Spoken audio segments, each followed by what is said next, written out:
Cikini kegondang dia, aku begini gara-gara dia.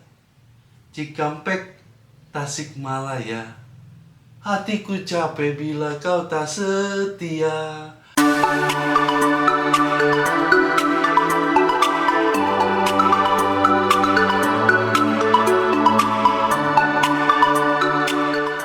Halo Sobat Kumat, ini adalah episode pertama Kumat, Kuliah Jumat. Kumat adalah vlog saya, curahan hati saya yang mungkin menarik, mungkin lucu, yang bisa saya share bersama Sobat Kumat. Episode pertama kali ini kita akan membahas tentang Gibran, Kaesang, dan politik dinasti. Sobat Kumat pasti sudah sangat kenal dengan Gibran dan Kaesang, anak kandung dari Presiden Jokowi. Banyak yang kesal.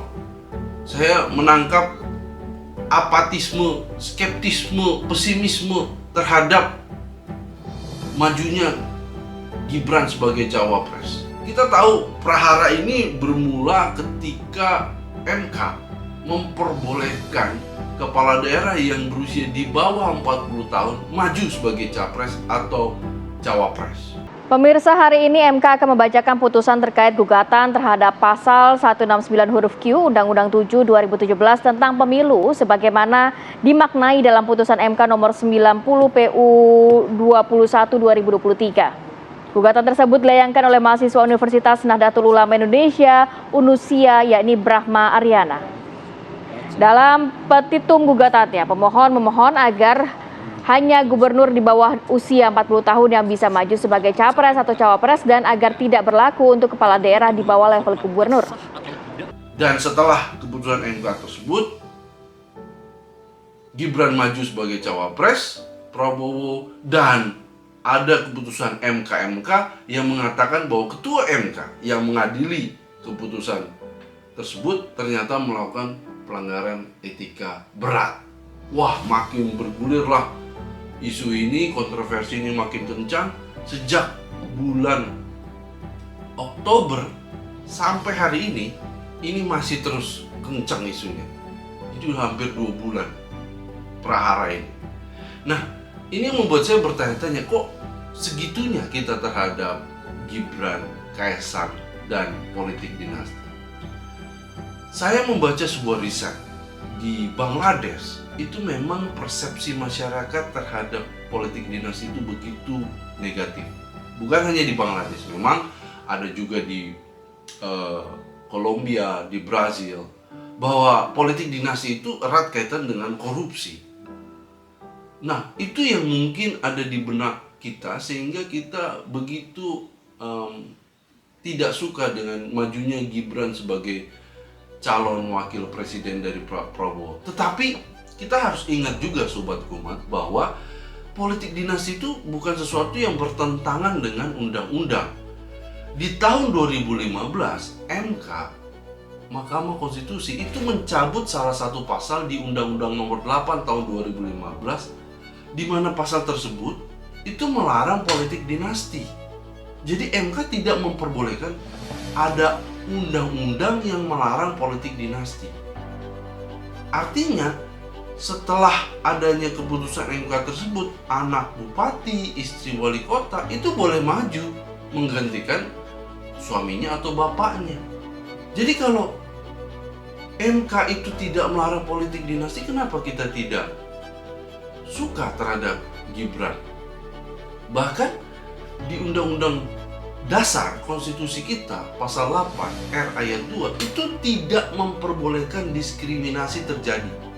Loh, kalau kita tidak suka Gibran hanya karena anak presiden, ya berarti kita sedang mendiskriminasikan seseorang hanya karena hubungan darahnya.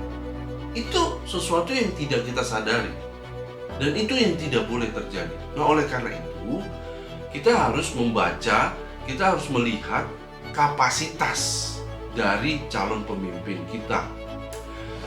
Memang betul yang saya tangkap dari beberapa obrolan saya dengan teman-teman itu, kita mengingat sosok Jokowi yang begitu hebat waktu tahun 2014 dia bukan ketua umum partai, dia bukan miliuner, dia bukan orang terkaya di Indonesia, tapi dia punya prestasi yang bagus sebagai gubernur DKI Jakarta, punya cerita yang luar biasa seru ketika dia menjabat sebagai wali kota Solo, dan itulah yang dijual, dan itulah yang membuat masyarakat Indonesia waktu itu memilih Presiden Jokowi. Nah, sebenarnya itu yang diharapkan dari seorang Gibran, dari seorang Kaisang, bahwa betul dia adalah anak kandung Presiden Jokowi, tetapi bukan berarti dia copycat apa yang dilakukan oleh bapaknya. Di Amerika, ketika kita punya George Bush senior dan punya George Bush junior, itu dua pribadi yang punya kebijakan yang berbeda. Ketika ada Lee Kuan Yew dan Lee Hsien Loong, itu dua pribadi yang punya kebijakan yang saling memuatkan tapi berbeda. Artinya, meskipun seorang anak, boleh loh Gibran memiliki inovasinya sendiri. Nah, yang bahaya adalah kalau misalnya Gibran hanya copycat, tidak ada inovasi, tidak ada cerita yang bagus, tidak ada prestasi yang dibanggakan, bahkan tidak mau berdebat. Wah, bahaya banget tuh.